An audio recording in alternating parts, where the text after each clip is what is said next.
So to get started on Noteflight, go ahead and click on the button to sign up free and type in your email to create an account. When you log in, you'll get to a homepage that looks something like this. This is where you'll be able to access all of your scores or compositions after you have started them. In the top left corner, click on the button that says Create. We'll leave Start from a blank score sheet selected. Immediately, you'll see a default template come up and you can edit the title, composer, or lyricist of the piece just by clicking on it. Just above the staff, you'll see quarter note equals 120. This is the tempo of the piece, which you can adjust through the drop-down menu on the left.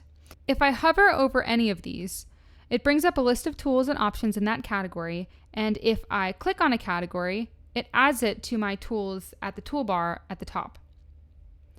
For this project, let's keep it simple. I'm going to uncheck all of the tool groups except for duration and measure. To place a note on the staff, click the measure where you want to begin and move the cursor to a place where you'd like to insert a note. Click on that place and a note will appear. Now you can change the duration of that note. So if I go up here and I select a whole note, you can see that the measure automatically removes the extra rests and the note fills the measure. I can also drag this note up and down if I want to change the pitch.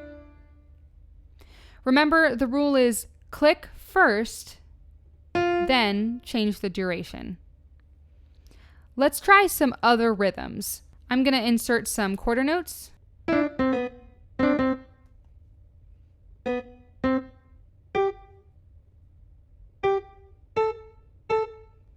And let's do a half note right here.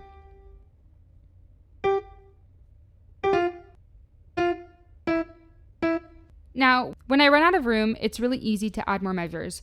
I can just go up to my measure tool and hit the plus sign. So I'm going to add more measures until I get to 8. In order to add rests to your composition, insert a note of the duration that you want. For example, let's say I want to insert a quarter rest. Well, I'm going to insert a quarter note on any pitch, it doesn't matter which one, and then I'll just hit the backspace button and that note will turn into the rest of the same value. In order to move on to the next note or beat, press the right arrow key. Now I can insert another note here. I can also go back and do this to any of the pitches I've already written. So say I want to turn this note into a quarter rest, I can just select it and hit backspace. It's really important though that you don't accidentally select the entire measure. If you do this and hit backspace, you'll delete the entire measure. So make sure that you're clicking on each individual note. That being said, if you do accidentally delete or perform any action that you'd like to undo, simply hit Command-Z on a Mac or Control-Z on a PC to undo it. You can also find that option and other editing tools on the tool menu under Edit. I also have the ability to change the time signature and other characteristics of the piece by using other measure tools. I'm going to create a time signature change at measure 5. To do this, select the first measure of the section that you'd like to be affected by the time signature change, hold down Shift, and then select the last measure of that section. Now that I've got all of these bars selected, I'm going to hit the time signature tool up here. The box on the left controls the top number and the box on the right controls the bottom number. I'm going to insert a time signature change of 6-8. So I'll change the left box to a 6 and I'll change the box on the right to an 8. And then I'll hit OK. You can see that the measures automatically adjust to make the rhythms work in the time signature that we've changed it to.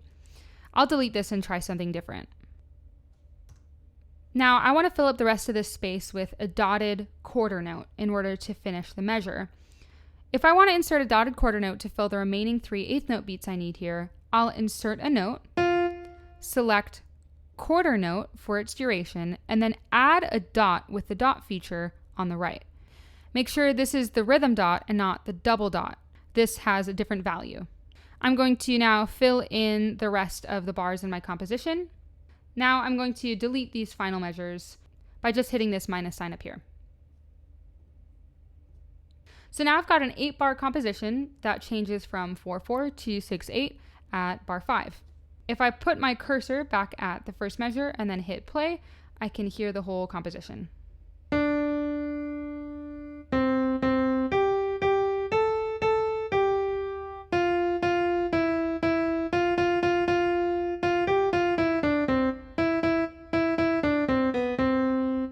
All right, well, that is an interesting arrangement of Twinkle Twinkle Little Star. Once I feel that I'm ready to share it, I'm going to click the Score Details button in the top right corner.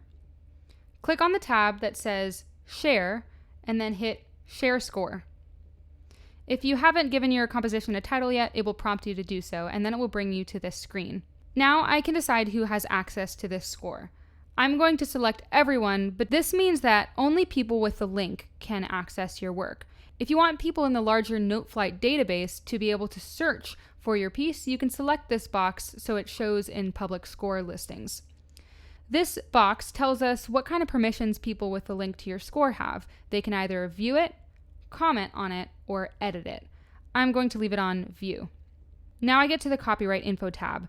This asks whether your composition is entirely original or is an arrangement of something that already exists. This is just to give credit to the original composer.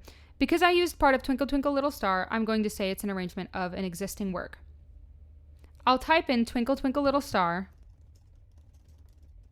and I'll check the box when I find the one I'm looking for. After you hit save, you'll see that under Share, it now says that everyone with a link can view this score. In order to share this link with someone, I'll click on the little link symbol over here, hit Copy Link to Score, and now I can paste or send that link to anyone I want. Well, there you have it. Noteflight has a ton more tools and possibilities, but this will give you a solid start in learning to compose your own music.